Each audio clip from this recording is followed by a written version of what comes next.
Hi hello friends, খুব ভালো আছি, আমি খুব ভালো আছি। এটা হলো আমার একটা নতুন ভিডিও, একটা বিয়েবাড়ির ভিডিও। কোইন্সিডেন্টলি আমরা বরযাত্রীর সঙ্গে ওখানে এন্ট্রি নিচ্ছিলাম, আমার ভাইঝির বিয়ে।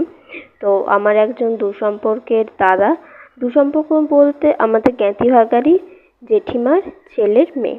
তো আমার সম্পর্কে দাদার মেয়ে হবে, তো তার বিয়ে হচ্ছিল এবং আমরা গিয়েছিলাম। আমি অনেক বছর পর কোনো বিয়েবাড়ি অ্যাটেন্ড করলাম, আর কোইন্সিডেন্টলি এটা আমার ফ্যামিলি বিয়ে। তো দেখতেই পাচ্ছ ওদের ফটোশ্যুট চলছে। আর ভিডিও ক্যামেরাম্যান হলো আমার একজন ফ্রেন্ড। তো আমি ওকে বলে দিয়েছিলাম হুমকি দিয়ে, দেখ আমার কিন্তু অনেক বছর পরে একটা ফ্যামিলি বিয়ে, আমার ফটোটা যেন খুব সুন্দর আসে। তো জানি না ও কেমন করে তুলেছে, এখনও ওর কাছ থেকে ফটোগুলো পাইনি, দেখিও নি।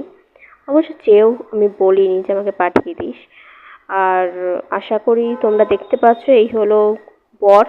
আর এই যে কোরিওগ্রাফিগুলো করেছে, সমস্ত সিনারিও, এটা আমার ফ্রেন্ড। আশা করি ভালো লাগলো।